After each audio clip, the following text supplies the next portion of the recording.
Halo sobat-sobat Santo Joseph. Sudah tahu kan bahwa pada hari ini Gereja Katolik seluruh dunia memperingati pesta pemberkatan Gereja Basilika Lateran. Teman-teman sudah tahu belum bagaimana sejarah berdirinya dan adanya Gereja Basilika Lateran? Jika belum tahu, maka mari mendengarkan. Pada tahun 194, Septimus Severus membangun benteng kekaisaran Romawi yang kemudian diruntuhkan oleh pasukan Kaisar Konstantinus setelah mengalahkan pasukan Maxentius dalam perang jembatan Milvian. Pada tahun 303, Kaisar Konstantinus bertobat dan menjadi Kristen. Dan pada tahun 313, Kaisar mengumumkan dekret kebebasan beragama, dekret yang sering kita sebut dengan Edik Milano, serta memusatkan perhatian pada pembangunan gereja-gereja. Hal ini terjadi karena didorong oleh ibunya, yakni Helena. Gereja yang pertama dibangun yakni di atas reruntuhan benteng kekaisaran, yakni Basilika Penebus Maha Kudus Lateran yang berdiri megah di atas Bukit Galeus dan bersatu dengan istana kekaisaran. Teman-teman, pada awalnya suku Laterani menempati istana tersebut dan bertugas sebagai administrator kekaisaran. Tetapi selanjutnya istana itu diambil alih pihak kekaisaran saat Plautius Laterani dicurigai berkhianat terhadap kaisar, dan penguasaan sepenuhnya istana terjadi waktu Kaisar Konstantinus I menikahi istri keduanya, yakni Fausta.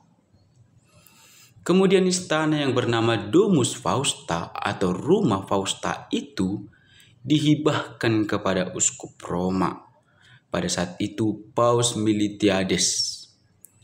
Sesudah pemugaran di sana-sini pada masa Paus Silvester I, yakni pada tahun 314 sampai 335, ia meresmikan gerejanya sebagai Basilika Lateran, tepatnya pada waktu tahun 324. Nama Domus Fausta diganti menjadi Domus Dei atau Rumah Allah.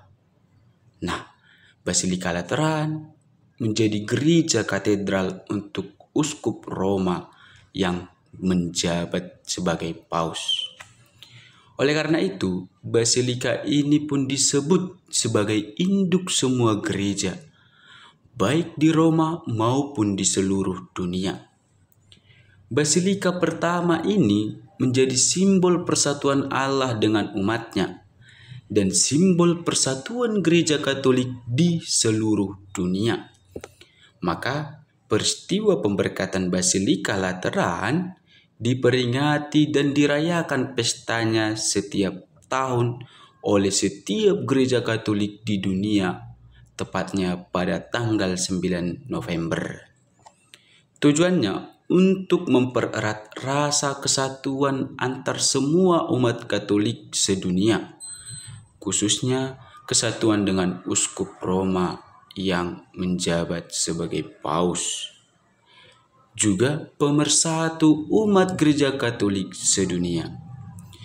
Pesta ini juga memperingati kebebasan dalam beragama.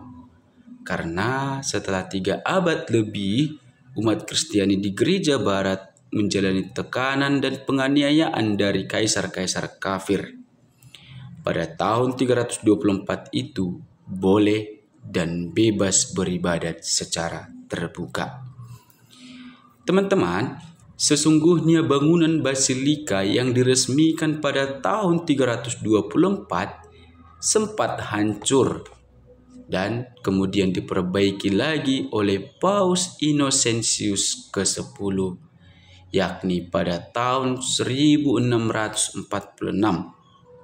Dan bertahan hingga sekarang dengan nama Basilika Santo Yohanes Lateran. Sampai pada abad ke-14, pada masa kepausan Avignon, para paus masih tinggal di Lateran dan kemudian pindah ke Vatikan hanya saat basilika itu rusak.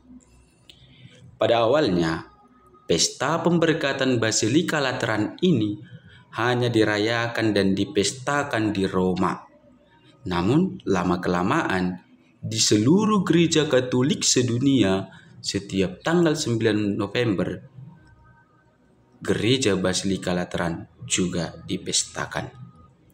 Oleh karena itu, teks-teks biblis tentang Bait Allah dipilih khusus untuk menghantar permenungan umat, seperti penglihatan Nabi Yeskiel tentang sungai mengalir dari Bait Allah yang menjadi sumber kehidupan dan berkat Allah, dan tentang ajaran Paulus bahwa kita adalah Bait Allah dan tempat kediaman Roh-Nya.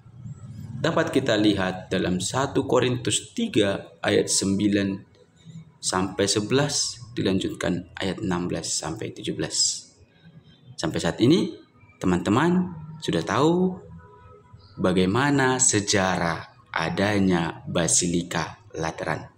Dadah.